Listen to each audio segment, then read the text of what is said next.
اللہ کے حبیب کا فرمان ذیشان آپ کی خدمت عالیہ میں پیش کیا۔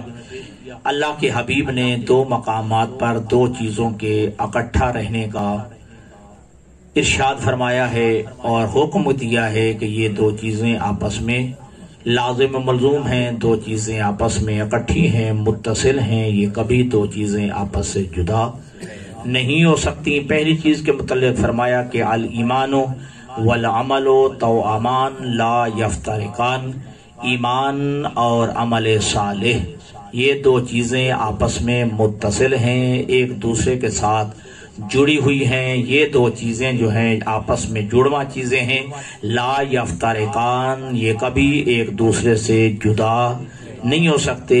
ایمان اور عقیدہ عمل سے جدا نہیں ہو سکتا، عمل جو ہے وہ عقیدے سے جدا نہیں ہو سکتا۔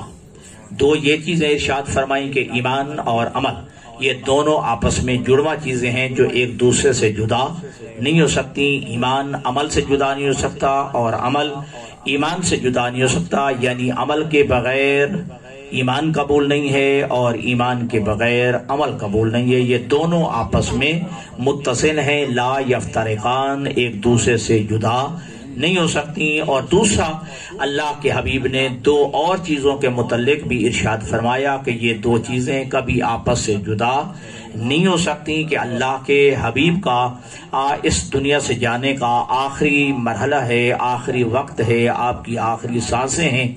اللہ کے حبیب نے جو ہے ارشاد فرمایا کہ انی تارکن فیکم الثقلین کتاب اللہ و عترتی اہل بیتی ما ان تمسکتم بہما لن تضلوا بعدی ابدا، کہ اللہ کے حبیب نے فرمایا کہ میں تمہارے اندر دو چیزیں چھوڑ کے جا رہا ہوں، ایک اللہ کی کتاب ہے اور ایک اپنی عترت اہل بیت ہے، اور ساتھ ساتھ یہ بھی فرمایا ما ان تمسکتم، یہ لفظ ما جو ہے یہ زمانے کے لیے استعمال ہوتا ہے کہ ما ان تمسکتم، جب تک تم ان دونوں کے ساتھ متمسک رہو گے، یعنی میری اہل بیت کے ساتھ بھی اور اللہ کی کتاب قرآن مجید کے ساتھ بھی۔ اللہ کے نبی ضمانت دے رہے ہیں کہ لن تضلوا بعدی ابدا، میرے بعد ہرگز گمراہ نہیں ہوں گے۔ اللہ کے نبی دنیا سے جا رہے ہیں اور پھر اللہ نے آپ کے ختم نبوت کی مہر بھی لگا دی کہ ما کان محمد ابا احد من رجالکم ولکن رسول اللہ و خاتم النبیین، کہ اللہ نے فرمایا کہ میرا مصطفیٰ جو ہے تم مردوں میں سے کسی کا باپ نہیں ہے، پھر ہے کیا ولکن رسول اللہ، مگر یہ کہ یہ اللہ کا رسول ہے، وخاتم النبیین، اور آخری نبی ہے۔ ختم نبوت کی مہر اللہ نے بھی لگا دی اور خود حبیب کبریا نے بھی جو ہے یہ جملہ شاہ فرمایا کہ انا خاتم النبیین لا نبی بعدی، میں آخری نبی ہوں، میرے بعد کوئی نبی آنے والا نہیں ہے۔ تو قرآن نے بھی تائید کی اور ساتھ اللہ کے نبی نے اپنے فرمان سے اللہ کے جو ہے فرمان کی جو ہے تائید کر دی کہ میں آخری نبی ہوں، میرے بعد کوئی نبی آنے والا نہیں ہے۔ جب کوئی نبی آنے والا نہیں ہے تو پھر نئی کوئی شریعت بھی آنے والی نہیں ہے، جب شریعت آنے والی نہیں ہے تو جبرائیل بھی آنے والا نہیں ہے، جبرائیل آنے والا نہیں تو وحی بھی نازل ہونے والی نہیں ہے، پھر نئے احکامات شریعت بھی آنے والے نہیں ہیں، احکامات اسلام بھی آنے والے نہیں ہیں۔ اس لیے فرما دیا کہ میں تو دنیا سے جا رہا ہوں، کوئی نبی آنے والا نہیں ہے، تو لہذا فرما دیا کہ انی تارکن فیکم الثقلین، میں تمہارے اندر دو چیزیں چھوڑ کے جا رہا ہوں، کہ کتاب اللہ، ایک اللہ کی کتاب ہے، وعترتی اہل بیتی، اور دوسری میری عترت اہل بیت ہے۔ لفظ عترت بھی استعمال کیا، لفظ اہل بیت بھی استعمال کیا، گویا اللہ کے نبی نگاہ نبوت سے دیکھ رہے تھے کہ ممکن ہے کہ اہل بیت کا دائرہ وسیع کر دیا جائے، اہل بیت کا دائرہ وسیع کر دیا جائے اور اہل بیت کے اندر جو ہے بہت سارے لوگوں کو جو ہے لے لیا جائے، تو ساتھ لفظ عترت بھی کہہ دیا۔ عترت وہ ہوتی ہے جن کا تعلق خون کا رشتے سے ہوتا ہے، ٹھیک ہے جی۔ وعترتی اہل بیتی، کہ میں اللہ کی کتاب اور عترت اہل بیت چھوڑ کے جا رہا ہوں۔ یہ لفظ کتاب اللہ بھی دلیل ہے حیات پیغمبر میں قرآن کتاب کی صورت میں تھا، شاید آپ نے توجہ نہیں نہ فرمائی میرے جملے پہ کہ لفظ کتاب اللہ یہ دلیل ہے کہ یہ قرآن مجید کتابی شکل میں جو ہے پیغمبر اسلام کے دور میں یہ مدون ہو چکا تھا، تدوین ہو چکی تھی، اور یہی ہمارا عقیدہ ہے کہ پیغمبر کی زندگی میں جو ہے قرآن تدوین ہو چکا تھا، مدون ہو چکا تھا، اس لیے تو اس کو کتاب اللہ کہا گیا ہے۔ اللہ کی کتاب کہا گیا، کتاب ہوتا ہی وہ یہ جو دو دفعتین، دو گتوں کے درمیان، دو جلدوں کے درمیان ہوتا ہے۔ بکھری ہوئی چیز کو کتاب نہیں کہا جاتا ہے۔ تو جو فرما رہے ہیں تو فرمایا کہ میں تمہارے اندر دو چیزیں چھوڑ کے جا رہا ہوں، ایک اللہ کی کتاب ہے اور ایک اپنی اطرت اہل بیت ہے۔ اور اطرت اہل بیت کا تعارف تو اللہ کے نبی نے جو ہے دعوت ذوالعشیرہ سے لے کر اور زندگی کے آخری لمحے تک اہل بیت کا تعارف کرایا ہے۔ کبھی مباہلہ کے اندر لے جا کے تعارف کروایا ہے، کبھی چادر تطہیر کے اندر لے جا کے تعارف کروایا ہے۔ 20 مرتبہ زندگی کے تمام جو ہے مواقع اور مراحل پہ اللہ کے نبی نے اپنی اہل بیت کا تعارف فرمایا ہے۔ اور یہاں یہ جملے کا ہے ہؤلاء اہل بیتی، پروردگار یہی میری اہل بیت ہے۔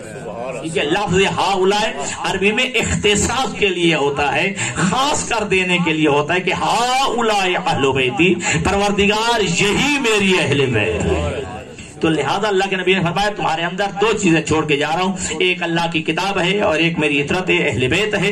ما ان تمسکتم بہما، جب تک تم ان دونوں کے ساتھ متمسک رہو گے۔ اب ایک کے لیے حکم نہیں دے رہا کہ فقط دامن قرآن کو تھامنا ہے، نہ فقط دامن اہل بیت کو تھام لینا ہے، نہ بلکہ جو ہے دونوں کے ساتھ بہما تثنیہ کا صیغہ ہے۔ ما ان تمسکتم بہما، صرف اہل قرآن ہونا بھی کافی نہیں ہے، صرف جو ہے دامن اہل بیت کے ساتھ متمسک ہو جانا بھی کافی نہیں ہے، بلکہ کیا فرمایا ان دونوں کے ساتھ متمسک رہو گے۔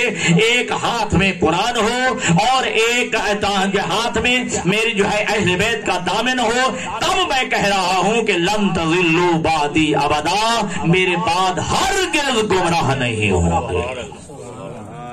ضمانت دے دی ہے اللہ کے نبی نے۔ تو لہذا زندگی کے تمام مراحل میں، تمام شعبہائے زندگی میں ہم نے جو ہے قرآن سے بھی فائدہ حاصل کرنا ہے اور ہم نے اہل بیت سے بھی رہنمائی حاصل کرنی ہے۔ زندگی کے جتنے ادوار ہیں، زندگی کے جتنے شعبے ہیں، آپ کو جو ہے جتنے بھی آپ کو زندگی میں جتنے مراحل جو ہے درپیش جائیں، اب ان میں نہ اکیلا قرآن کافی ہوگا، نہ اکیلی اہل بیت کافی ہوگی، بلکہ دونوں کے ساتھ متمسک رہیں گے تو پھر ہم حقیقت جو ہے وہ گمراہی سے بچ سکتے ہیں اور سیدھا راستہ یعنی نجات کے راستے پہ چل سکتے ہیں۔ اور پھر اللہ کے نبی نے فرما دیا کہ لن یفترقا حتی یردا علی الحوض، یہ قرآن اور اہل بیت یہ ابھی جو ہے آپس سے کبھی جدا نہیں سکتے۔ وہ جس کے میں نے آپ کو جو ہے شروع میں کہا ہے کہ پہلی وہ چیز ہے جس کے بارے میں فرمایا کہ لن یفترقا، یہ ہرگز جدا نہیں ہوں گے۔ ایک ایمان اور ایک عمل کے بارے میں فرمایا کہ ایمان اور عمل بھی یہ دو آپس میں جڑوا چیزیں ہیں، یہ آپس سے جدا نہیں ہو سکتی۔ ایمان عمل سے جدا نہیں اور عمل ایمان سے جدا نہیں۔ اب یہاں اہل بیت اور قرآن کے لیے کہا کہ دیکھ لیجئے لن یفترقا حتی یردا علی الحوض، اور یہ قرآن اور اہل بیت بھی آپس سے جدا نہیں ہو سکتے، پھر ایک لمحے کے لیے بھی نہیں، ایک سیکنڈ کے لیے بھی نہیں۔ اگر لمحے کا بھی تصور تمہارے ذہن میں آ جائے کہ شاید ایک لمحے کے لیے بھی قرآن و اہل بیت جدا ہو تو یہ تمہاری خام خیالی ہے۔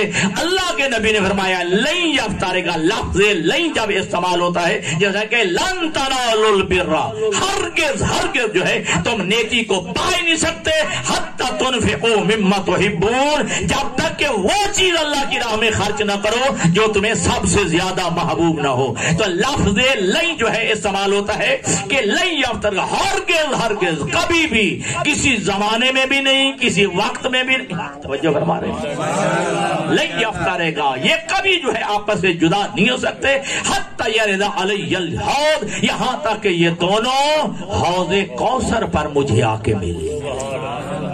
تو اس کا مطلب ہے ایک لمحے کے لیے جب جدا نہیں ہے تو بارگاہ مصطفیٰ میں بھی قرآن اور اہل بیت اکیلے اکیلے جی فاصلے سے نہیں، بالکل جو ہے ایک وقت میں جو ہے حوض کوثر پر بارگاہ رسالت میں پہنچے گے۔ ادھر قرآن بھی ہوگا اور اطرت اہل بیت جو ہے وہ بارگاہ مصطفیٰ میں پہنچے گی۔ تو یہ دو چیزیں ہیں کہ جس کے بارے میں کہا کہ یہ کبھی آپس سے جدا نہیں ہو سکتے، ایک ایمان اور عمل کے بارے میں فرمایا اور دوسرا قرآن اور اپنی اطرت اہل بیت کے بارے میں فرمایا کہ عمل اور ایمان یہ جدا نہیں ہو سکتے، ٹھیک ہے جی۔ اور ایک لمحے کے لیے نہ ایمان کو چھوڑنا ہے اور نہ ہی عمل صالح کو چھوڑنا ہے۔ اور آپ جانتے ہیں کہ کون سا بندہ ہے کہ جو جنت کا خواہش مند نہ ہو؟ ہر بندہ جو ہے جنت کی آرزو رکھتا ہے، ہر بندہ جو ہے وہ جنت کا خواہش مند ہے، چاہتا ہے کہ میں جنت میں چلا جاؤں۔ لیکن امیر المومنین علی بن ابی طالب نے ایک خوبصورت جملہ ارشاد فرمائے، بالعمل تحصل الجنہ لا بالعمل، ایک عین کے ساتھ عمل فرمایا ہے، دوسرا لفظ الف کے ساتھ جو ہے عمل فرمایا ہے، اور خوبصورت جو ہے وضاحت فرمائی ہے بالعمل تحصل الجنہ لا بالعمل، کہ عمل کے ذریعے جنت ملتی ہے، صرف امید کرنے سے جنت نہیں ملتی ہے۔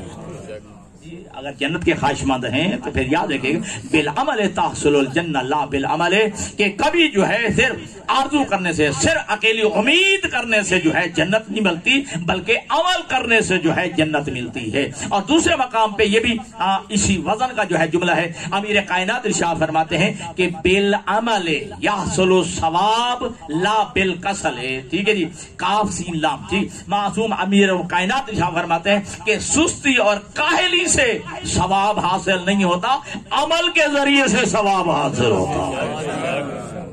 کاہلی اور سستی سے جو ہے وہ ثواب حاصل نہیں ہوتا، ثواب کا حصول جو ہے وہ کبھی سستی اور کاہلی سے ممکن نہیں ہے۔ اگر ثواب کا حصول چاہتے ہو، اگر چاہتے ہو کہ ثواب ملے تو پھر بالعمل، عمل کے ذریعے ثواب کا حصول، ٹھیک ہے۔ اور یاد رکھے گا امیر کائنات کا اپنے چاہنے والوں کے لیے پیغام ہے، معصوم کا جملہ فرماتے ہیں کہ الناس فی الدنیا بالاموال وفی الآخرۃ بالاعمال، کہ اے دنیا کے لوگوں یاد رکھو کہ دنیا کی زندگی مال کے ساتھ ہے اور آخرت کی زندگی اعمال کے ساتھ ہے۔ دنیا کی زندگی مال کے ساتھ ہے اور آخرت کی زندگی جو ہے وہ اعمال کے ساتھ ہے۔ اور یاد رکھنا انسان کو باعمل بنانے کے لیے، انسان کی زندگیوں میں انقلاب لانے کے لیے، انسان کی زندگی میں تبدیلی لانے کے لیے بس قرآن کی ایک آیت ہی کافی ہو جاتی ہے، ایک فرمان معصوم ہی انسان کے لیے کافی ہو جاتا ہے۔ ہم نے جو ہے ابھی عشر محرم الحرام منائے اور ابھی بھی ہماری مجالس کا سلسلہ جو ہے وہ جاری و ساری ہے، تو ہم نے دیکھنا ہے ہم نے جو 10 دن محرم الحرام منایا ہے ہمارے اندر کتنی تبدیلی آئی ہے، ہمارے اندر جو ہے کیا انقلاب آیا ہے، ہمارے اندر جو ہے میری زندگیوں میں کون سا تغیر و تبدل آیا ہے، ہمارے عمل میں کتنے جو ہے تبدیلی آئی ہے، ہمارے اندر جو ہے کتنا نکھار آیا ہے۔ تو ایک آیت ہی انسان کے اندر انقلاب لانے کے لیے، انسان کی زندگیوں کو بدلنے کے لیے، انسان کی جو ہے زندگی کو جو ہے تبدیل کرنے کے لیے صرف ایک آیت نہیں، ایک حرف ہی کافی ہو جاتا ہے جی۔ اور آپ یاد ہو، اور کئی دفعہ میں نے عرض کیا ہے، ایک اعرابی خدمت پیغمبر میں اپنی ناکہ پہ سوار ہو کے آیا، اپنی اونٹی پہ سوار ہو کے آیا اور مسجد نبوی کے دروازے پہ کھڑا ہو کے ناکہ سے اترا نہیں، اپنی اونٹی سے اترا نہیں ہے، وہیں سے کھڑے ہو کے کہتے کہ اللہ کے حبیب میں آپ کے خدمت میں حاضر ہوں، پورا دین بھی سکھا دیجئے، پورا روح دین بھی سکھا دیجئے۔ کھڑا ہے اپنی ناکہ پہ سوار ہو کے، یہ اتر کے خدمت پیغمبر تک بھی نہیں پہنچا اور کہتا ہے کہ یا رسول اللہ پورا دین بھی سمجھا دیجئے، پورا دین جو ہے میرے اندر راسخ کر دیجئے اور پورا روح دین جو ہے مجھے سمجھا دیجئے۔ اللہ کے حبیب نے بس یہ آیت مجیدہ پڑھی، فَمَن يَعْمَلْ مِثْقَالَ ذَرَّةٍ خَيْرًا يَرَهُ وَمَن يَعْمَلْ مِثْقَالَ ذَرَّةٍ شَرًّا يَرَهُ، کہ جو ایک ذرہ برابر نیکی کرے گا اس کی جزا پائے گا اور جو ایک ذرہ برابر بھی گناہ کرے گا اس کی سزا پائے گا۔ بس اتنی سی آیت پڑھی، وہ کہتے ہیں یا رسول اللہ واقعاً ایسا ہے، یقیناً ایسا ہے۔ اللہ کے فرماتے ہیں ہاں یہ حق بھی ہے سچ بھی ہے، اگر ایک ذرہ برابر بھی کوئی نیکی کرے گا تو قیامت کے دن اس کی جزا پائے گا، اگر ذرہ برابر بھی اگر کوئی گناہ کرے گا، خطا کرے گا، برائی کرے گا تو اس کی سزا پائے گا۔ ٹھیک ہے جی، اللہ کے حبیب نے فرمایا بالکل حق اور سچ، اور ایسا ہی ہے۔ توجہ کیجئے گا، کہتا یا رسول اللہ بس میں نے دین بھی سمجھ لیا ہے اور روح دین کو بھی سمجھ لیا ہے، اب اپنے اسے ناکا کو موڑا ہے۔ توجہ، واپس جانے لگا۔ جو آپ کے صحابہ تشریف فرماتے کہتے آیا تھا پورا دین سیکھنے کے لیے، آیا تھا کہ پورا روح دین جو ہے مجھے سکھا دیے، ایک آیت سن کے واپس جا رہا ہے۔ توجہ، ہاں، ایک لمحے میں جو ہے پورا دین سیکھ کے جا رہا ہے۔ اللہ کے حبیب نے ارشاد فرمایا کہ نہیں اسے روکو نہیں، بلکہ جاء جاہلا وعاد فقیہا، یہ جاہل آیا تھا فقیہ بن کے لوٹ کے جا رہا ہے۔ تو ایک آیت بھی، ایک فرمان معصوم بھی زندگیوں میں انقلاب لانے کے لیے کافی ہوتا ہے۔ ٹھیک ہے جی، اپنے اندر جو ہے تبدیلی لانے کے لیے کافی ہوتا ہے۔ ٹھیک، لیکن ایک بات ذہن میں رکھیے گا، بس اوقات ایسا ہوتا ہے پورا قرآن بھی پڑھ ڈالتے ہیں، ہماری زندگیوں پہ اثر نہیں ہوتا جی، ہمارے اوپر کوئی اثر نہیں ہوتا، ہم ٹس سے مس بھی نہیں ہوتے، یا یوں دوسرے لفظ میں کہوں کہ ہمارے کانوں پر رینگ کیا بولتے ہیں جی، چونگ بھی نہیں ریگتی ہے۔ ٹھیک ہے، پورا قرآن بھی پڑھ ڈالتے ہیں، پورا فرامین آئمہ بھی پڑھ لیتے ہیں، لیکن یاد رکھیے گا ہے بات سخت، لیکن پہلے جو ہے پیش کی معذرت چاہوں گا کہ جب امام حسین علیہ السلام نے میدان کربلا میں صلوات پڑھ لیے معصوم کی ذات پر،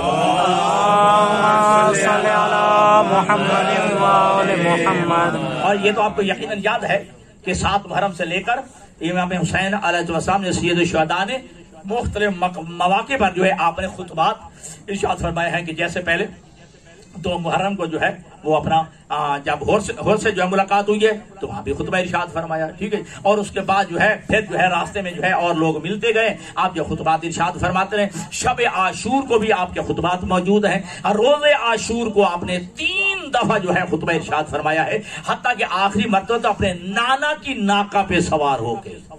ٹھیک ہے جی، سواری بھی وہی پیغمبر اسلام والی، اور امامہ بھی پیغمبر والا سر پہ رکھا، اور عبائے پیغمبر جو ہے اپنے دوش میں رکھی ہے، قبائے پیغمبر جو ہے زیب تن فرمائی ہے، اور عصائے پیغمبر ہاتھ میں لے کر جو ہے اپنی ناکہ پہ سوار ہو کے جو ہے جب اشقیاء کے سامنے آیا ہے تو ایک جملہ کہا ہے، اور ساتھ جو ہے کون کھڑے تھے؟ جناب حبیب ابن مظاہر بھی ساتھ کھڑے تھے۔ ٹھیک ہے، اور ایک جملہ ارشاد فرمایا کہ کیا تم نے جو ہے یہ آیت نہیں پڑھی، قل لا اسألکم علیہ اجرا الا المودۃ فی القربى؟ جب یہ آیت مبارکہ نازل ہوئی تو بتا دیجئے ان قرابہ داران پیغمبر میں کون شامل تھا، ان جو ہے اہل بیت رسول میں کون شامل تھا؟ ساتھ ہی حبیب ابن مظاہر کھڑے تھے۔ کہا ہاں، جب یہ آیت مبارکہ نازل ہوئی تھی تو میں نے جابر ابن عبداللہ انصاری کے ساتھ مل کے میں نے سوال کیا تھا کہ یا رسول اللہ آپ کے قرابت دار کون ہیں؟ تو اللہ کے نبی نے جو اپنے قرابت داروں کی فہرست گنوائی تھی ان میں ایک یہ حسین ابن علی بھی تھا۔ ٹھیک ہے جی، خاموش ہے مجمع۔ ٹھیک ہے جی، کوئی جو ہے ہاں اور نہ کرنے کے لیے تیار نہیں ہے۔ اب حسین ابن علی نے جملہ کہا ہے، میں تمہیں اللہ کی قسم دے کے پوچھتا ہوں، اس روئے زمین پر جو ہے میرے علاوہ بھی کوئی نواس رسول ہے؟ میرے علاوہ بھی کوئی فرزند رسول ہے؟ تم جو ہے میرے قتل پہ کیوں آبادہ ہو گئے ہو؟ میرے خون میں ہاتھ رنگین کرنے کے لیے کیوں جو ہے تیار ہو گئے ہو؟ مجمع جو ہے خاموش ہے۔ اب حسین نے جملہ بدل کے کہا ہے، ٹھیک ہے، حسین فرماتے ہیں ہاں یہ قرآن کی آیتیں تمہارے اوپر کیوں اثر کریں، یہ فرمان پیغمبر جو ہے تمہارے اوپر کیسے جو ہے اثر کرے؟ اس لیے کہ تمہارے شکموں میں لقمہ حرام موجود ہے، تمہارے شکموں میں لقمہ حرام ہے، جو لقمہ حرام جو ہے تمہارے اوپر جو ہے اثر نہیں کرنے دے رہا ہے۔ تو اس کا مطلب ہے کہ معلوم ہوا کہ لقمہ حلال جب پیٹ میں جاتا ہے تو لقمہ حلال کے اندر ایک تاثیر موجود ہے، پھر قرآن بھی اثر کرتا ہے، پھر فرمان معصوم بھی اثر کرتا ہے۔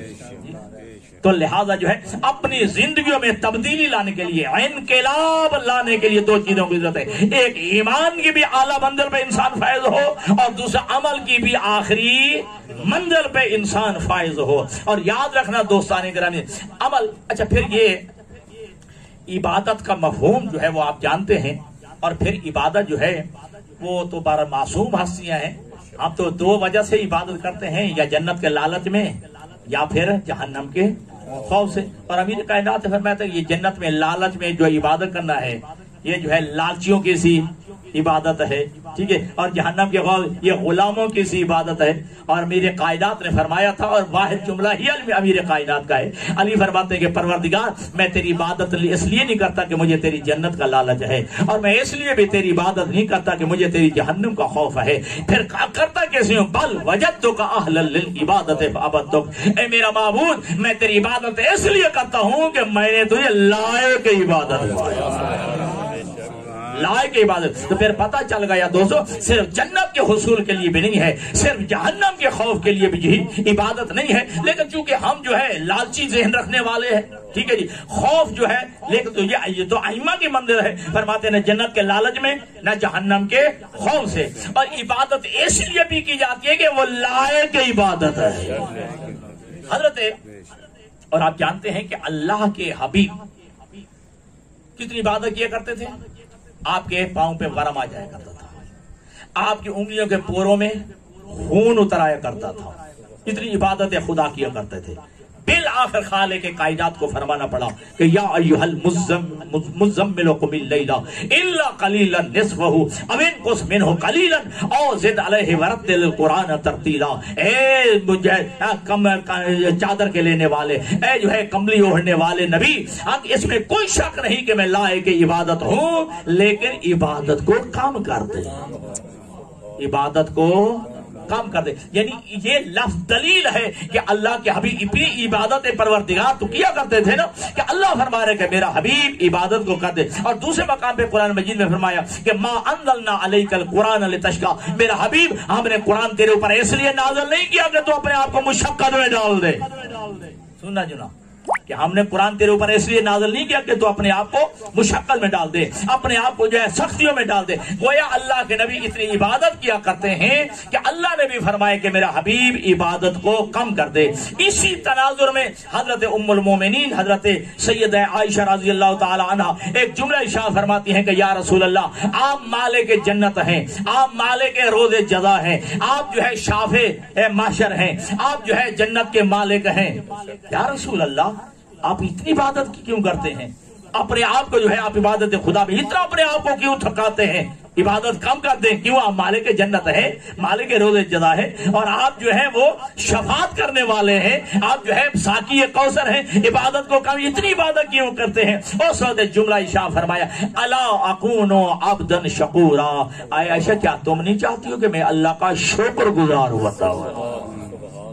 کیا تم یہ نہیں چاہتی ہو کہ میں اللہ کا شکر گزار بندہ بنوں؟ اور یاد رکھنا یہ عمل صالح ہے کہ جس کے بارے میں خالق کی کائنات نے تمہیں حیات ابدی کی تو ہے تمہیں خوشخبری دیا، من عمل صالحا من ذکر او انثى وهو مؤمن فلنحییہ حیاتا طیبہ، کہ جو بھی عمل صالح کرے، چاہے عمل صالح کرنے والا مرد ہو چاہے وہ عورت ہو، لیکن شرط کیا ہے؟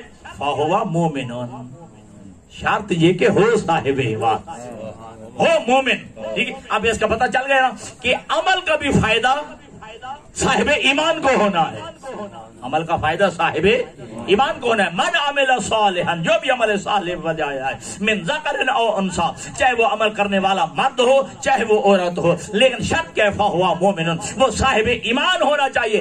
جب ایسا ہوگا تو ہم نتیجے میں کیا عطا کریں گے؟ فلنحیینہ حیاتا طیبہ، پس ہم اسے پاک و پاکیزہ زندگی عطا فرمائیں گے، ہم اسے پاک و پاکیزہ زندگی عطا فرمائیں گے۔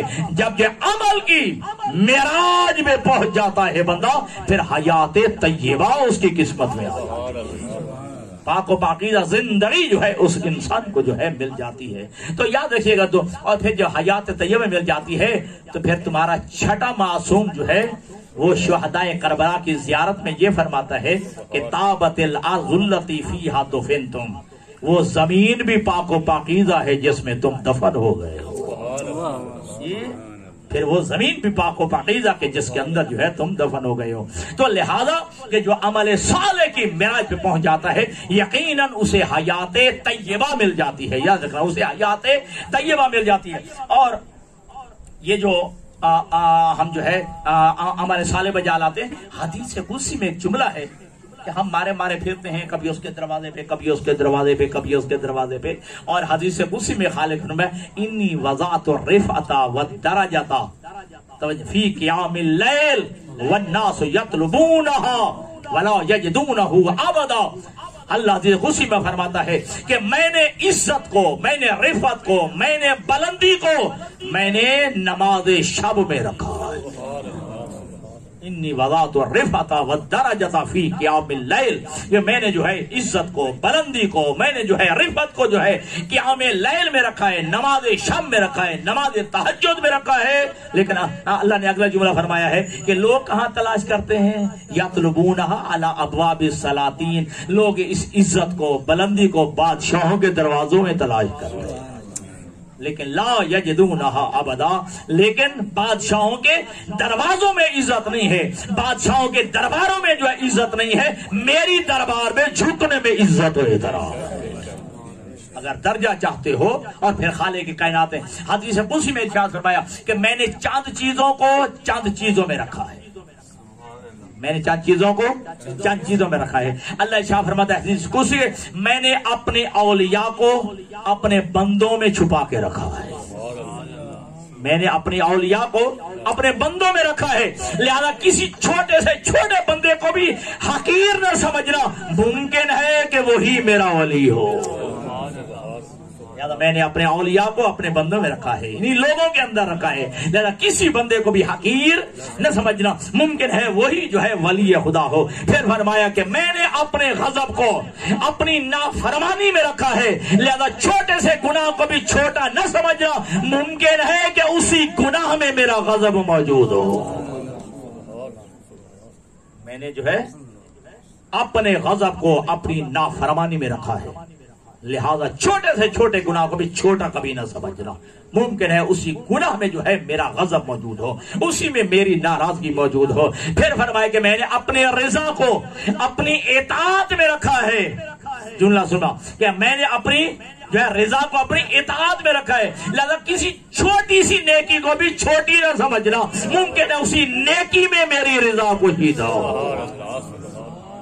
جی لہذا آج سے یہ تصور ختم ہو جانا چاہیے، یہ بڑی مجلس ہے، یہ چھوٹی مجلس ہے، یہ بڑی عبادت ہے، یہ چھوٹی عبادت ہے، یہ بڑا کام ہے، یہ چھوٹا کام ہے. ممکن ہے کہ جسے تو چھوٹا سمجھ رہا ہے وہی اللہ کی نگاہ میں بالا تر ہو، وہی اللہ کی نگاہ میں جو ہے بالا تر ہو. تو لہذا اللہ نے دو چیزوں کو، معصوم نے دو چیزوں کو ساتھ رکھا ہے، ایمان اور عمل کو ساتھ رکھا ہے. نہ جو ہے کبھی دامن جو ہے ایمان کو چھوڑنا ہے اور نہ ہی کبھی دامن عمل کو چھوڑنا ہے، ان دونوں کو اپنے ساتھ رکھنا ہے. اب اسی کی تعبیر جو علماء نے کی ہے، ایمان کی تعبیر آپ مودت اہل بیت سے کر لیجیے.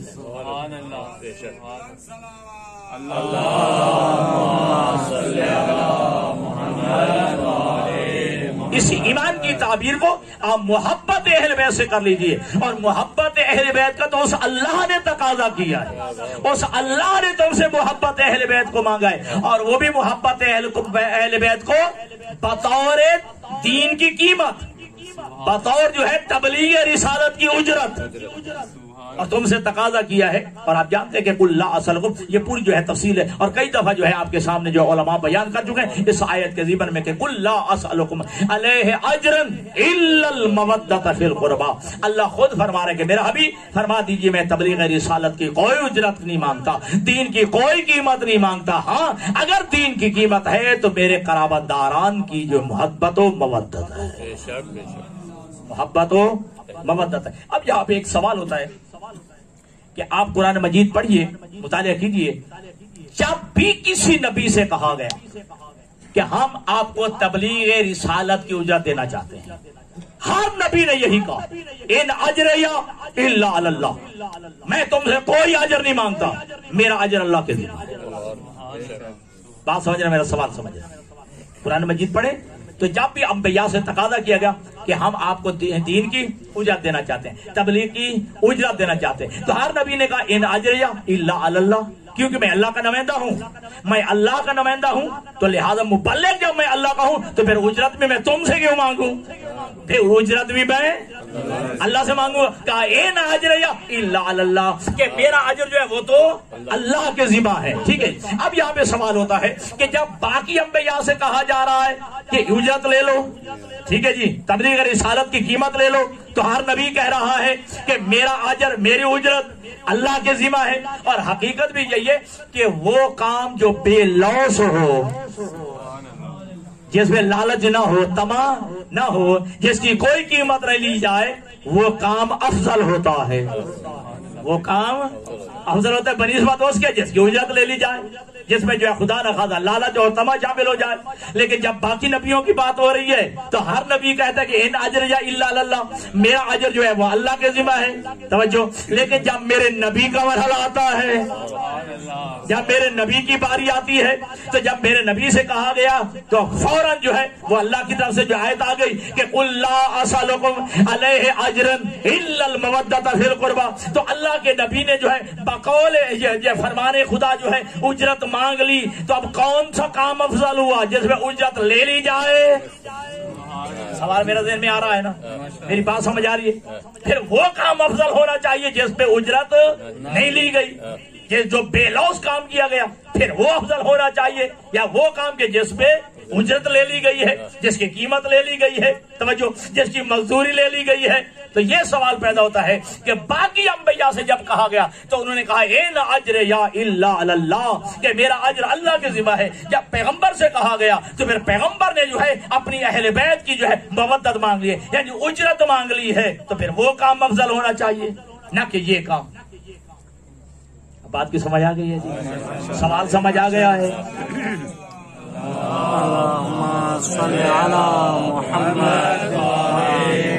اب علماء اعلام نے, علماء مفسرین نے پہلا جواب یہ دیا ہے کہ تم قرآن مجید کے لفظوں پہ غور کرو. لفظ کیا ہے؟ قل. لفظ قل کون کہہ رہا ہے؟ وہ کہہ رہا ہے اپنے حبیب سے. توجہ. قل, اللہ فرما رہا ہے کہ میرا حبیب فرما دیجئے. یہ لفظ قل دلیل ہے کہ نبی نے نہیں مانگا, اللہ نے مانگ لی ہے. یہ اجرت جو ہے نبی نے نہیں مانگی بلکہ اللہ نے مانگی, تو نبی پہ اعتراض ہی نہیں ہوتا. توجہ. پھر نبی پہ جو ہے اعتراض نہیں ہوتا. لفظ قول دلیل. اللہ فرماتا ہے قول, میرا حبیب فرما دیجئے کہ میں تبلیغ رسالت کی کوئی اجرت نہیں مانگتا مگر قرابت داروں کی میں مودت مانگتا ہوں. تو لہذا لفظ قول دلیل ہے کہ نبی نہیں مانگ رہا, وہ اللہ تبلیغ رسالت جو ہے وہ مانگ رہا ہے, وہ بطور اجرت جو ہے وہ اہل بیت کی مودت مانگ رہا ہے. ایک. اور دوسرا جو اس کا علماء نے جواب دیا ہے کہ لالچ تب ہو جب انسان کی اپنی ذات کو فائدہ ہو. جو پیغمبر خدا اگر تقاضا کر بھی رہے ہیں تبلیغ رسالت کی اجرت کا, ٹھیک ہے, یہ تو تب لالچ کہلائے جب اس کا فائدہ بھی پیغمبر کی اپنی ذات کو ہو. تو جب کہا گیا کہ تبلیغ رسالت کی اجرت مانگ لے تو اللہ نے قرآن مجید میں ایک اور مقام پہ اس کا جواب دیا ہے. توجہ. اور یہ قرآن کا خاص ہے کہ القرآن یفسر بعضہ بعضا, قرآن کی بعض آیتوں کی خود تفسیر کر دیتی ہے. یہ قرآن کے خاصہ ہے کہ قرآن کی بعض آیتوں کی خود ہی تفسیر کر دیتی ہے, تفسیر کی ضرورت نہیں پڑتی.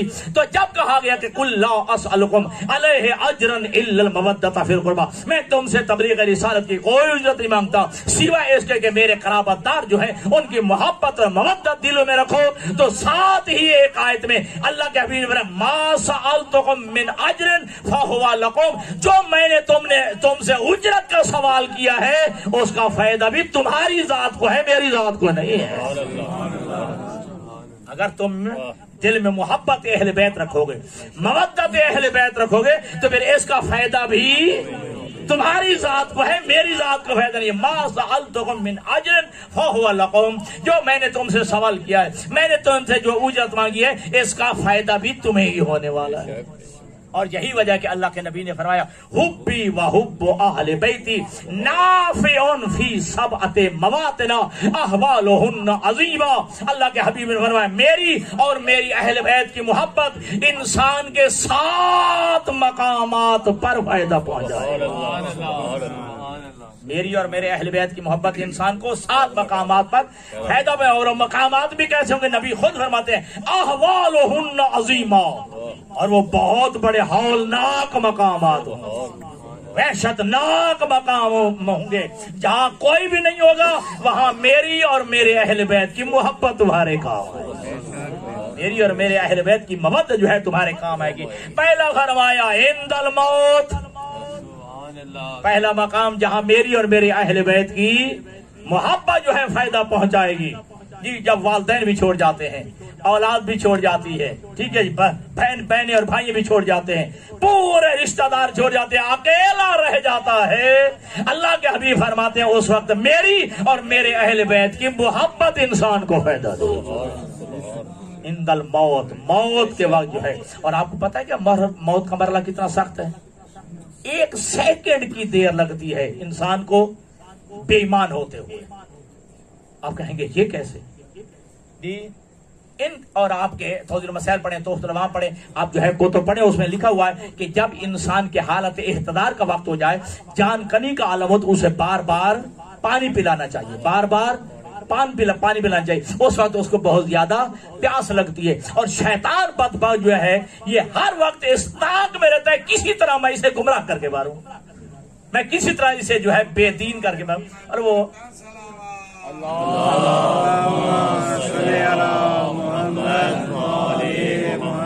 اللہ تبارک و تعالیٰ نے حضرت موسیٰ علیہ السلام کو ایک جو ہے وہی بھی فرمائی تھی، اور گویا کہ ایک معجزہ تھا، اور ایک معجزہ یہ تھا کہ اے موسیٰ، یا موسیٰ ما دم ترا لگ ترا شیطان میتن فلا تامن مکرا، اے موسیٰ جب تک تجھے شیطان کے مر جانے کا یقین نہ ہو جائے اپنے آپ کو شیطان کے دھوکے سے محفوظ نہ سمجھنا، جب تک شیطان کے مر جانے کا یقین نہ ہو جائے اپنے آپ کو شیطان کے دھوکے سے محفوظ نہ۔ تو یہ ہر وقت جو ہے انسان کو دھوکہ دینے میں، جو ہے انسان کو گمراہ کرنے میں، انسان کو جو ہے راہ ہدایت سے ہٹانے کے لیے ہر وقت جو ہے کوشاں رہتا ہے، آخری لمحے تک کوشش کرتا ہے۔ تو جب انسان کو پیاس لگتی ہے تو روایات میں ملتا ہے کہ یہ جو ہے پانی کا پیالہ لے کے سامنے آتا ہے، اب انسان کو بڑی تڑپ ہوتی ہے، جلدی سے جو ہے اپنے ہاتھ جو ہے وہ پیالے کی طرف کرتا ہے، شیطان کہتا ہے نہیں نہیں نہیں نہیں ابھی نہیں جی، اس کی کچھ قیمت ہوگی۔ وہ اتنا جو ہے بیچارہ مجبور ہو چکا ہوتا ہے کہ مجھے اتنی پیاس لگی ہے، کیا قیمت لینا چاہتا ہے، ٹھیک ہے، اب دولت تو اس کے ہاتھ میں نہیں ہے، مال اس کے ہاتھ میں نہیں ہے، ہیرے جواہرات اس کے ہاتھ میں نہیں ہے، سونا چاندی اس کے ہاتھ میں نہیں، اب دے تو کیا دے؟ اب جو ہے وہ شیطان جب شیطان کہتا ہے کہ میں تو اجرت دوں گا، تو یہ پوچھتا ہے کیا اجرت ہو؟ کہا آدھا ایمان مجھے دے دے۔ اللہ سبحانہ اللہ جی، آدھا ایمان مجھے دے دے۔ وہ اس قدر مجبور ہو جاتا ہے، اپنا ایمان جو ہے آدھا ایمان میں دینے کے لیے تیار ہو جاتا ہے، کہتے ہیں کہ ٹھیک ہے مجھے آدھا پیالہ جو ہے پانی کے دے، میں آدھا جو ہے تمہیں دین دیتا ہوں، آدھا ایمان دیتا ہوں۔ جب جو ہے وہ آدھا ایمان بیچ بیٹھتا ہے آدھے پیالے پانی کے عوض، تو یہاں پہ جملہ کہنا دوں، یہ وہاں روایت میں لکھا، میں کہتا ہوں آدھے پیالے پانی کی قیمت تیرا آدھا ایمان ہے۔ اب سوچ، اللہ نے بھی کبھی تمہیں پانی پینے سے روکا ہے؟ کبھی اللہ نے تمہیں منع کیا کہ میرا پانی اتنا پیے اور اتنا پیے نہ پی، اتنا پانی جو میرا صرف کر اور اتنا نہ کر، اتنا جو ہے پانی میرا خرچ کر اور اتنا خرچ نہ کر؟ کبھی اللہ نے جو ہے تم سے تقاضا کیا ہے؟ کبھی اللہ نے منع کیا ہے؟ تو اب آدھا پیالہ پانی کا دے کے یہ آدھا ایمان دے بیٹھتا ہے۔ اب پھر دوبارہ جو ہے پیاس کی شدت بڑھتی ہے، پھر ہاتھ جو ہے وہ شیطان جو ہے وہ طاق میں کھڑا ہے تاکہ اسے بے ایمان کر کے ماروں ہے روایات میں۔ اور قرآن مجید کی آیت بھی ہے، جب شیطان کو اللہ تبارک و تعالیٰ نے نکال دیا تھا، اس نے کہا تھا لَأَقْعُدَنَّ عَلَىٰ صِرَاطِكَ الْمُسْتَقِيمِ، اے پروردگار عالم میں تیری صراط مستقیم پہ بیٹھ جاؤں گا اور تیرے بندوں کو میں گمراہ کروں گا۔ پھر تیری جلوت میں بھی تیرے پاس آتا ہے، تیری خلوت میں بھی تیرے پاس آتا ہے، حتیٰ کہ وہ تو تیری نماز کے اندر بھی آ جاتا ہے، تیری عبادت کے اندر بھی تمہیں بہکانے کے لیے آ جاتا ہے۔ اب جو تیرا کام ہے کہ تو کتنا ثابت قدم رہتا ہے جی۔ ہاں، پاسا کا جو ناراض نہیں ہونا، جب عبادت پہ بندہ زیادہ لگ جاتا ہے نا، اس کی طرف زیادہ راغب ہو جاتا ہے، یہ لگتا ہے میرے ہاتھ سے ایسا نکلتا جا رہا، میرے ہاتھ سے نکلتا چلا جا رہا ہے. ٹھیک ہے جی. ہاں اسے کیا کہنا ہے کہ جو اس کا کہنا مانتا ہی نہیں ہے, جو اس کا کہنا مان رہا ہے اسے وہ تو کہنا ہے کہ میرا اپنا ساتھی ہے, میرا اپنے جو ہے یار ہے, میرا دوست ہے, میرا بیلی ہے, الحمدللہ میرے کہنے میں لگا ہوا ہے. ٹھیک ہے. لہذا جو اس کے ہاتھ سے نکلتا ہوا نظر آتا ہے, شیطان بھی کوشش کرتا ہے کہ اسی کو گمراہ کیا جائے. اب جو آدھا پیالہ رہ جاتا ہے, پھر جب پیاس کی شدت لگتی ہے تو پھر جو ہاتھ بڑھاتا ہے تو شیطان کہتا ہے کہ نہیں اس کی قیمت لگے. کیا جو آدھا ایمان تیرا بچا ہے وہ بھی دے دے.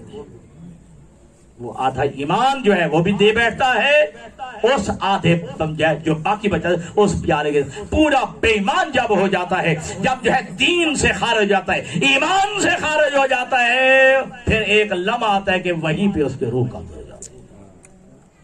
اب اس مرحلے پہ تمہارے کون کام آئے؟ اب اللہ کے نبی نے فرمایا ہے حبی و حب اہل بیتی نافع فی سبعۃ مواطن. میری اور میرے اہل بیت کی محبت جو ہے انسان کے 7 مقامات پر کام آئے گی. پہلا مقام ہی موت کا وقت ہے جہاں محبت اہل بیت کام آتی ہے. پھر فرمایا فی القبر, دوسرا مقام ہے قبر کے اندر. اب جانتے ہیں کہ وحشت کا مرحلہ ہوتا ہے, اکیلا تنہا ہوتا ہے جی, کوئی اس کا ساتھی نہیں ہوتا, کوئی منہ سے ہمدرد اور غم گسار نہیں ہوتا, اکیلا ہوتا ہے قبر میں. ٹھیک ہے جی. وہاں محبت اہل بیت فائدہ دیتی ہے, مودت آل رسول جو ہے انسان کو فائدہ پہنچاتی ہے. پھر فرمائے عند النشور, اور تیسرا مقام کہ جب جو ہے انسان اپنے قبروں سے اٹھیں گے. ٹھیک, ایسا میدان محشر بپا ہوگا, نفس نفسی کا عالم ہوگا. قرآن کہتا ہے کہ یوم یفر المرء من اخیہ و صاحبتہ و بنیہ, کہ جب جو ہے بندہ اپنے بیٹے سے بھی بھاگ رہا ہوگا, اپنی بیٹیوں سے بھی بھاگ رہا ہوگا, اپنے والدین سے بھاگ رہا ہوگا, اپنی بیوی سے بھی بھاگ رہا ہوگا. جہاں اپنی اولاد کے لیے جان دے دیا کرتا تھا, اپنی اولاد کے لیے حلال و حرام کی بھی پرواہ نہیں کیا کرتا تھا, قیامت کا دن جو ہے وہ نفس نفسی کا عالم ہوگا کہ اپنی اولاد کا بھی انسان جو ہے قریب نہیں آئے گا. لیکن وہاں اللہ کے حبیب فرماتے ہیں میری اور میرے اہل بیت کی محبت انسان کو فائدہ دے. اللہم صلی علی محمد وآل محمد. میری اور میری اہل بیت کی محبت جو ہے انسان کو فائدہ دے. پھر فرمایا کہ عند الحساب, جب حساب و کتاب کا مرحلہ آئے گا, اور انتہائی مشکل ترین مرحلہ ہے. ٹھیک ہے جی. انسان کی عادت ہے مکرنے کی, انسان کو عادت ہے جھوٹ بولنے کی, اور قرآن شاہ فرماتا ہے کہ جب جھوٹ بولنے لگے کہ جب سامنے نام ہمارا, حالانکہ دیکھیں کتنے گواہ موجود ہیں, اللہ ایک خود وہ گواہ موجود ہے, تیرے جو ہے یہ 24 گھنٹے کے تیرے گواہ موجود جی, تیرے جو ہے کرامن کاتبین جو ہے تیرے اعمال کے گواہ موجود ہے, اللہ گواہ موجود ہے. ٹھیک, قرآن بھی کہتے ہیں وہ قل اعملوا فسيرى الله عملكم ورسوله والمؤمنون. ٹھیک ہے جی. اور جو ہے میرا حبیب نے کہہ دیجئے کہ عمل کرو, جیسا عمل کرتے ہو کرو, تمہارے عمل کو اللہ بھی دیکھ رہا ہے, اللہ کا رسول بھی دیکھ رہا ہے, اور مومنین بھی دیکھ رہے ہیں. ایک اللہ, ایک رسول, اور مومنین میں ائمہ, یہ فرامین ائمہ میں موجود ہے کہ وہ مومنین ہم اہل بیت رسول ہیں, وہ ہم ائمہ ہیں جو اعمال پہ شاہد ہیں, اعمال پہ گواہ ہیں. لیکن اس کے باوجود بھی قرآن کہتا ہے کہ جب انسان مکرنے لگے گا, انسان جھوٹ بولنے لگا, یہ عمل تو میں نے کیا نہیں تھا, یہ تو میں نے کیا نہیں تھا, میں نے نہیں کیا تھا. سورۃ یاسین میں اللہ نے فرمایا الیوم نختم علی افواہہم وتکلمنا بأیدیہم وتشہد ارجلہم بما کانوا یکسبون. اس وقت ہم ان کے منہوں پر مہرے لگا دیں گے, جب مہرے لگا دیں گے پھر ان کے ہاتھ بولیں گے, پھر ان کے اعضاء جوارے بولیں گے. ٹھیک, تو بندے کہیں گے اپنے اعضاء جوارے سے, دنیا میں تو تم بولنا نہیں بولتے تھے, اب کہ جو کیسے بول رہے. فرمایا کہ انطقنا اللہ الذی انطق کل شیء, اس اللہ نے ہمیں بھی بولنے کی طاقت دی ہے جسے ہر شے کو بولنے کی قوت دی. عند الحساب, اس وقت اہل بیت رسول کی محبت جو ہے انسان کو فائدہ پہنچائے گی. پھر عند المیزان, جب جو ہے وہ اپنا وہ میزان جو ہے وہ ترازوی عدل جب قائم ہوگا تو وہاں محبت رسول اور محبت آل رسول انسان کو فائدہ ہے. پھر جو ہے عند الصراط, پل صراط سے گزرتے وقت جو ہے محبت اہل بیت جو ہے انسان کو فائدہ پہنچائے گی. حتیٰ کہ پل صراط کے بارے میں تو آپ جانتے ہیں کہ جو ہے ائمہ جو ہے وہ موجود ہوں گے, ٹھیک ہے، پیغمبر پاک کے بارے میں تو روایات کثرت سے موجود ہے. ائمہ کے بارے میں یہ پل صراط پہ موجود ہوں گے، اور اس وقت ائمہ جو ہے جب پل صراط سے بندہ گزرے گا تو علی بن ابی طالب یا پیغمبر خدا یا تمام ائمہ کے بارے میں کہتے ہیں کہ آواز دے کے کہیں گے ھذا لی و ھذا لک، یہ میرا ہے جہنم اسے چھوڑ دے، یہ تیرا ہے اسے لے لے جی. اور اس وقت جو ہے وہ محبت اہل بیت کام آئے گی. یا علی انت قسیم النار والجنہ، اے علی تو جنت اور جہنم کے تقسیم کرنے والا ہے. تو پتہ چل گیا ان کی محبت ہوگی تو بندہ جنت کا مستحق، ان کا بغض عداوت اور دشمنی ہوگی تو پھر جہنم کا سزاوار ہو جائے گا. صلوات بھیجیے محمد والے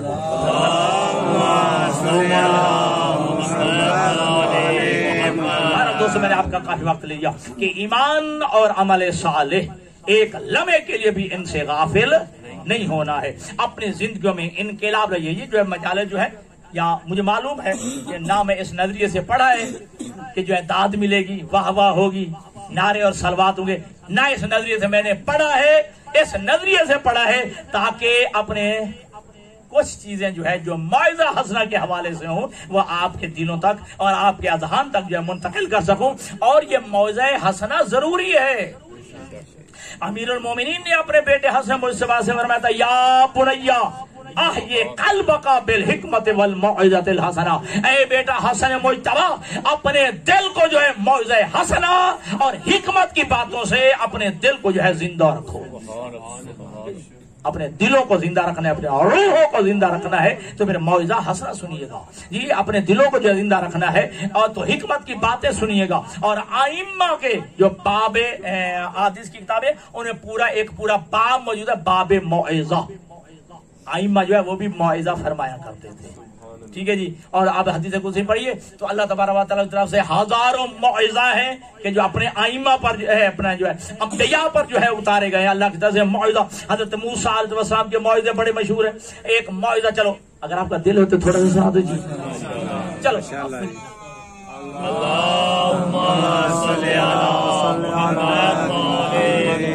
یا موسیٰ ما دمت لا ترى قد نفذت کنوزی فلا ترجع الی غیری.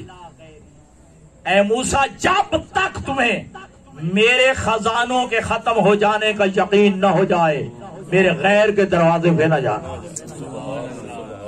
اے موسیٰ جب تک میرے خزانوں کے ختم ہو جانے کا یقین نہ ہو جائے میرے غیر کے دروازے پہ نہ جانا. پھر فرمایا یا موسیٰ ما دمت لا ترى زوال ملکی فلا تغتم بسبب رزقک. اے موسیٰ جب تک میرے جو ہے خزانوں کے ختم ہو جانے نہیں بلکہ میرے ملک کے میری اقتدار اور حکومت کے ختم ہو جانے کا یقین نہ ہو جائے کبھی رزق کے معاملے میں پریشان نہ ہونا. رزق کے معاملے میں پریشان نہ ہونا. اور پھر اے موسیٰ جب تک تمہیں شیطان کے مر جانے کا یقین نہ ہو جائے شیطان کے جو ہے مکر و فریب سے اپنے آپ کو محفوظ نہ سمجھنا. اور آخری جملے میں اللہ نے فرمایا اے موسیٰ جب تک جو ہے تمہیں اپنے گناہوں کے قد تغفر ذنوبک اپنے گناہوں کے بخشے جانے کا یقین نہ ہو جائے فلا تشتغل بعیوب غیرک. جب تک اپنے گناہوں کے بخشے جانے کا یقین نہ ہو جائے غیر کے عیب تلاش نہ کرنا. جب تک تمہیں اپنے گناہوں کے بخشے جانے کا یقین نہ ہو جائے غیر کے عیب تلاش نہ کرنا. اور امیر المومنین کے بھی نہج البلاغہ میں یہ جملہ موجود ہے کہ جب تک تمہیں اپنے جو ہے گناہوں کے بخشے جانے کا یقین نہ ہو جائے غیر کے عیب تلاش نہ کرنا. اگر اسی ایک جملے پہ بھی عمل کیا جائے تو پھر دنیا جنت نظیر بن جائے. اور یہ جملہ میں کئی دفعہ کہہ چکا ہوں کہ حضرت عیسیٰ علیہ السلام اپنے حواریوں کے ساتھ جا رہے ہیں. ٹھیک ہے جی. ایک گدھا مرا پڑا تھا گدھا. تو آپ کے حواریوں نے وہ تفن پھیلا ہوا تھا بدبو پھیلی ہوئی تھی تو حضرت عیسیٰ علیہ السلام کے حواریوں نے جو ہے اپنے ہاتھ ناک پہ رکھ لیے یا رومال یا کپڑا جو ہے اپنے ناک پہ رکھ لیا. وہ آ رہی تھی تفن پھیلا ہوا تھا. حضرت عیسیٰ علیہ السلام قریب آ کے کہتے اے میرے حواریو اے میرے جو ہے صحابیو دیکھو تو صحیح اس گدھے کے دانت کتنے سفید ہیں. اس کے جو ہے دانت کتنے روشن ہیں. آپ کے حوالی کہتے ہیں کہ اے اللہ کے نبی جی یا تو بدبو پھیلی ہوئی ہے، تعفن پھیلا ہوا ہے، اور آپ فرما رہے ہیں کہ گدھے کے جو ہے دانت تو دیکھو کتنے سفید ہیں، کتنے روشن ہیں. اللہ کے نبی ارشاد فرماتے ہیں اس کا عیب نظر آ گیا، اس کی خوبی نظر نہیں آئی ہے. تو ہمیں لوگوں کے عیب پہ بڑی نگاہ ہوتی ہے، ٹھیک ہے جی، خوبیوں پہ نگاہ نہیں ہوتی ہے. تو لہذا میرے عزیزان گرامی کا یاد رکھے، اگر ایمان اور عمل کی معراج دیکھنی ہے تو کربلا میں آ جائیے. شب عاشور ہے. تمہارا دشمن یہ روایت کرتا ہے کہ میں شب عاشور میں اہل بیت رسول کے جو ہے خیمہ کے قریب سے گزرا. لہم دویٌ کدوی النحل. عبادت خدا کی وجہ سے اتنے ایسے آوازیں آ رہی تھی جیسے شہد کے چھتے سے شہد کی مکھی کی آواز آتی ہے. قرآن کی تلاوت ہو رہی ہے، کوئی رکوع میں ہے، کوئی سجدے میں ہے، کوئی تسبیح خدا میں ہے. اور آپ کو معلوم ہے نا 3 حصوں میں تقسیم کیا تھا شب عاشور کو. ایک حصہ حسین نے عبادت خدا کے لیے مختص کیا تھا کہ حسین جی بھر کے عبادت خدا کر لے، حسین جی بھر کے جو ہے اللہ کو سجدہ کر لے، رکوع کر لے، تسبیح کر لے، مناجات کر لے. اور مناجات کی وہ منزل العظمت للہ، لاکھ جان قربان ہو جائے، پوری دارین کو قربان ہو جائے. حسین کے اس مناجات پہ جب روز عاشور کو شمر خود دشمن خدا، دشمن رسول، دشمن اہل بیت روایت کرتا ہے کہ جب میں فرزند رسول کا، فرزند زہرا کا سر تن سے جدا کرنے کے لیے جب آگے بڑھا تو میں نے کیا دیکھا کہ فرزند زہرا کے لب متحرک ہیں، حسین کے لب حرکت کر رہے ہیں. میں سمجھا کہ فرزند زہرا بددعا کر رہے ہیں. العظمت اللہ، العظمت اللہ. اللہ آپ کے آنسوؤں کو قبول کرے. جی میں سمجھا کہ شاید فرزند زہرا بد دعا کر رہے ہیں. جب میں نے کان لگایا تو بد دعا نہیں، فرزند زہرا مناجات کر رہا ہے. فرزند زہرا مناجات کر رہا ہے اور حسین کی آواز آ رہی تھی الہی ترکت الخلق ترن فی ہوا کا. اے میرے اللہ میں نے سب کچھ قربان کر دیا ہے، میں نے پوری دنیا چھوڑ دی ہے، میں نے تیری رضا کے لیے چھوڑ دی ہے. تیری رضا حاصل ہو جائے، تیری خوشنودی حاصل ہو جائے. وَأَتَمْتُ الْعَيَالَ لِكَيْ أَرَاكَ. اے میرے اللہ میں نے جو اپنے بچے یتیم کرائے ہیں صرف اس لیے کہ تیرا دیدار ہو جائے. جی جب اس منزل پہ حسین پہنچا ہے تو پھر حاطف غیبی نے بھی تو آواز دی تھی یا ایتھا النفس المطمئنہ ارجعی الی ربک راضیۃ مرضیہ. اے نفس مطمئنہ کا مالک حسین واپس بڑھنا. اللہ تجھ پہ راضی ہے تو اللہ پہ راضی ہے. دوستو علماء مقاتل نے جملہ لکھا ہے، اگرچہ نفسیاتی جملہ ہے. جب انسان کو پیاس لگتی ہے نا بھائی ذاکر جملہ سمجھنا، جب پیاس لگتی ہے نا اس پیاس کے 5 اسباب ہیں، 5 قبلہ سببوں کی وجہ سے انسان کو پیاس لگتی ہے. پہلا سبب موسم کی شدت ہوتی ہے. جب گرم موسم ہوتا ہے تو فطرتاً انسان کو پیاس لگتی ہے. دوسرا سبب لکھا ہے کہ بعض اوقات ہو سکتا ہے کہ موسم گرم نہ ہو، وہ جگہ گرم ہو، گرم کی جی جگہ کی اپنی اپنی تاثیر ہوتی ہے. صحرا میں جو ہے جگہ کی تاثیر ہے کہ وہاں انسان کو پیاس لگتی ہے. تیسرا جو ہے علماء نے لکھا ہے کہ انسان کو بس اوقات فطرتاً پیاس لگتی ہے، انسان کی فطرت میں ہوتی ہے باقی بندوں کی نسبت. کچھ انسان ایسے ہیں قبلہ جن کو زیادہ پیاس لگتی ہے. اور چوتھا سبب لکھا ہے کہ جب انسان سارا دن کام کرتا رہے، ادھر کی چیزیں اٹھا کے ادھر رکھے، ادھر کی چیزیں اٹھا کے ادھر رکھے تو انسان کو پیاس لگتی ہے. اور جو 5واں سبب لکھا ہے اللہ کا تو آنسو آ جائے، 5واں سبب جو لکھا ہے جو بندے کو پیاس لگتی ہے جب انسان کو زخم لگ جائے نا، جب انسان کو زخم آ جائے، انسان کا خون بہنے لگ جائے نا تو انسان کو فطرتاً جو پیاس لگتی ہے. علماء کہتے ہیں او عزادارو یہ 5 سبب حسین میں جمع ہو گئے تھے. یہ پانچوں سبب جو ہے پیاس کے حسین میں جمع ہو گئے تھے۔ پہلا سبب یہ ہے کہ روز عاشور کو جی قیامت کی گرمی تھی جی، اور دوسرا سبب کربلا کی زمین میں تاثیر گرم تھی، ایسی تاثیر تھی جو بھی گزرا، نبی بھی گزرا ہے وہاں علامان الحفیظ کرتا ہوا گزرا ہے۔ اور دوسرا فطرتاً انسان کو زیادہ پیار لگتی ہے، کچھ ایسے افراد ہیں۔ حسین ایسا ہے جب ماں کے شکم میں تھا تو زہرا سے یہ کہا کرتے تھے یا اماں انا عطشان، اماں میں پیاسا ہوں، اماں میں پیاسا ہوں۔ ماں کے شکم میں کہتے تھے۔ رب اکبر کی قسم روایت میں ہے کہ جب جناب زہرا کا انتقال ہونے لگا نا، جناب زہرا جانے لگے تو وصیتیں کیے، ایک جملہ یہ کہا ہے، اے ابو الحسن، اے ابو الحسن، جب حسین رات کو سوئے نا پیاس بڑی لگتی ہے، پانی بھر کے حسین کے پاس رکھ دینا۔ فطرتاً حسین کو پیاس زیادہ لگتی ہے۔ اور چوتھا سبب کیا ہے کہ جب انسان کوئی چیز اٹھا کے دوسری طرف سارا دن اسی کام میں لگا رہے، ہائے حسین سارا دن کبھی اکبر کی لاش، کبھی قاسم کی لاش، کبھی اون محمد کی لاش، کبھی ہور کی لاش اٹھانے کے لیے گیا ہے۔ اور رونے والوں عزاداروں، جب ہور کا جوان بیٹا گزرا گرا ہے نا، آواز دی ہے کہ یا ولداہ ادرکنی، اے بابا میری مدد کو آئیے۔ جناب ہور بڑے ہیں، ہور کے جانے سے پہلے حسین پہلے موجود تھے۔ ہور کے بیٹے کا جو ہے سر اپنے زانوں پہ رکھا ہوا ہے۔ روایت کہتی ہے کہ جناب ہور آگے بڑھ کے اپنے بیٹے کی جو ہے لاش اٹھانا چاہتے تھے۔ حسین نے اپنے دونوں ہاتھ جو ہے ہور کے سینے پہ رکھ کے کہا، تو میرے نانا کی شریعت کی پابندی میں نیا آیا ہے، تجھے نہیں پتا میرے نانا کی شریعت کہتی ہے کہ بوڑھا باپ جوان بیٹے کی لاش نہ اٹھائے، بوڑھا باپ جو ہے جوان بیٹے کی لاش نہ اٹھائے۔ میرے آزادوں، میرے بھائیوں، میرے عزیزوں، یہ ایک جملہ کہہ دوں کہ میں ایک جملہ کہوں گا، آج آقا حسین تجھے جو ہے ہور کے بیٹے کی لاش پہ یہ جملہ یاد آیا ہے نا، پاکو علی اکبر کی لاش پہ یہ جملہ کیسے یاد آیا ہوگا؟ یقیناً یاد آیا ہوگا۔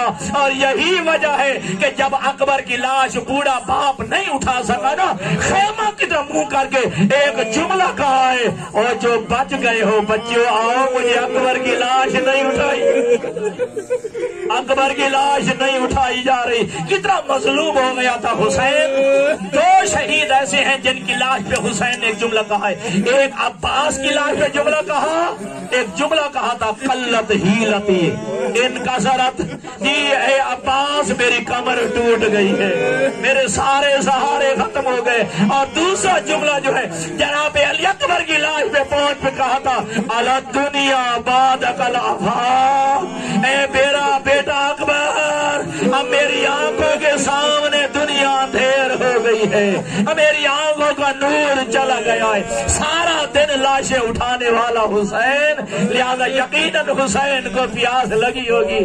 اور پانچواں سبب جو لکھا ہے، جب زخم لگے، جب خون بہنے لگے، مجھے رب اکبر کی قسم ذرا دو آنسو اور بڑھاؤ، دو اور آنسو بڑھاؤ تاکہ زہرا کو مکمل پوسا دے سکے۔ عزادارو، جب حسین کو زخم لگے، سعادت الدارین پڑھنے، ہزاروں زخم حسین کو لگے ہیں۔ کوئی تیر کا زخم ہے، تلوار کا زخم ہے، نیزے کا زخم ہے، خنجر کا زخم ہے، بھالے کا زخم ہے۔ حتیٰ کہ روایت میں ہے کہ جس کمینے کے پاس کچھ نہیں تھا، لکڑی اٹھا کے، لاڈی اٹھا کے حسین کو مارتا تھا۔ حسین اتنا زخمی ہو گیا، علامہ محمد سے نجفی نے لکھا ہے کہ اتنا زخمی ہو گیا تھا حسین کہ مشرق کی ہوا مغرب کے جسم سے نکل گئی، اور مغرب کی ہوا حسین کے جسم سے مشرق کو نکل گئی ہے۔ بس رونے والوں عزاداروں، جی اب ایسی حالت میں اگر جوان بیٹا باپ کی اپنے باپ کی لاش چھوڑ کے چلا جائے، اب اس جوان بیٹے پہ کیا گزری ہوگی؟ جی اب میں نے کہنا دوں جملہ، اگر ایسا حالت میں اپنے بوڑھے باپ کو چھوڑ کے جوان سید سجاد چلا گیا ہے تو پھر 35 سال تک روتا بھی تو رہا ہے،